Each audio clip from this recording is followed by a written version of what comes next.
Hi friends, வணக்கம் and welcome to எங்கள் வீட்டு சமையல்.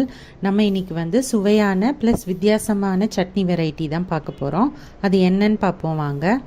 இந்த வீடியோவில் இட்லி தோசைக்கு ஏற்ற ஒரு சைட் டிஷ்ஷான சட்னி ரெசிபி தான் செய்ய போகிறோம். ஏற்கனவே நாங்கள் நிறைய சட்னி ரெசிபிஸ் போட்டிருக்கோம். ஆனால் இது கொஞ்சம் வித்தியாசமாக காய்கறி வச்சு தான் ஒரு சட்னி ரெசிபி, அதாவது கேரட்டு. இந்த கேரட்டை வச்சு ஒரு சுவையான ஒரு கேரட் சட்னி தான் செய்ய போகிறோம். வாங்க எப்படி செய்வோம்.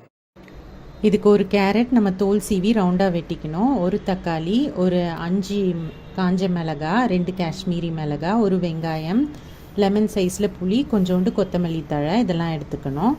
அதுக்கப்புறம் ஃபஸ்ட் இப்போ வந்து நம்ம வறுக்க போகிறோம். வறுக்கிறதுக்கு என்ன பொருள்லான்னு பார்ப்போம். கொஞ்சமாக எண்ணெய் விட்டுட்டு 1 டேபிள் ஸ்பூன் கடலைப்பருப்பை ஃபஸ்ட்டு நம்ம வந்து வறுத்துக்கணும். நல்லா செவக்க வறுத்துக்கணும். அதுக்கப்புறமா வந்து நம்ம 1 டேபிள் ஸ்பூன் போல் உளுந்த பருப்பையும் சேர்த்து ரெண்டுத்தையும் நல்லா செவக்க வறுத்துக்கணும்.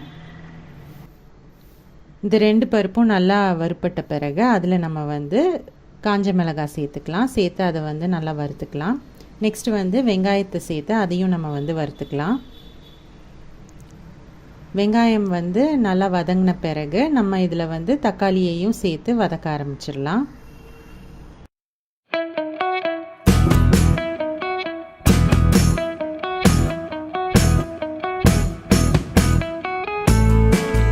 தக்காளி நல்லா வதங்கின பிறகு நம்ம கேரட்டையும் சேர்த்துக்குவோம். கேரட்டையும் சேர்த்து நம்ம வந்து வதக்கணும். கேரட்டோட கலர் வந்து மாறுற வரைக்கும் நம்ம வந்து நல்லா வதக்கிக்கணும். ஸ்லோலியே வச்சு வதக்கிக்கோங்க. அடுத்து இதில் வந்து நம்ம வச்சுருக்க புளி, உப்பு இதெல்லாம் சேர்த்துக்கலாம். சேர்த்து எல்லாத்தையும் சேர்த்து வதக்கிக்குவோம்.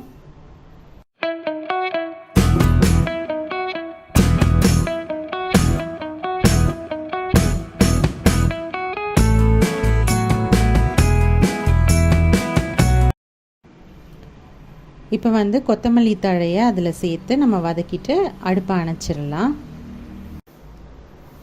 இதை வந்து நல்லா ஆற வச்சுக்குவோம் நம்ம.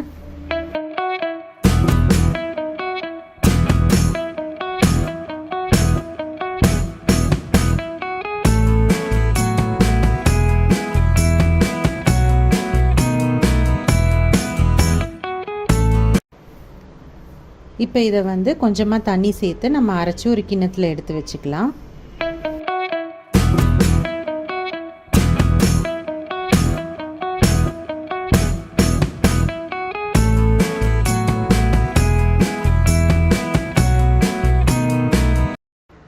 இப்போ வந்து இதை தாளிக்க போகிறோம். இதுக்கு கொஞ்சமாக எண்ணெய் விட்டுட்டு எண்ணெய் காஞ்சோன்னே நம்ம வந்து கடுகு, உளுத்தம் பருப்பு, கருவேப்பிலை போட்டு நம்ம தாளிக்க போகிறோம்.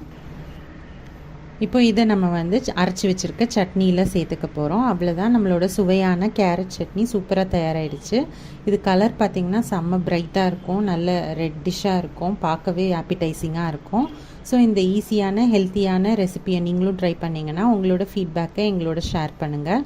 இந்த வீடியோ உங்களுக்கு பிடிச்சிருந்ததுன்னா லைக் பண்ணுங்கள், ஷேர் பண்ணுங்கள், சப்ஸ்கிரைப் பண்ணுங்கள். மறக்காமல் பெல் பட்டனையும் டேப் பண்ணுங்கள். அப்போ தான் எங்களோட ரெகுலர் அப்டேட்ஸ் உங்களுக்கு வந்து சேரும். தேங்க்யூ.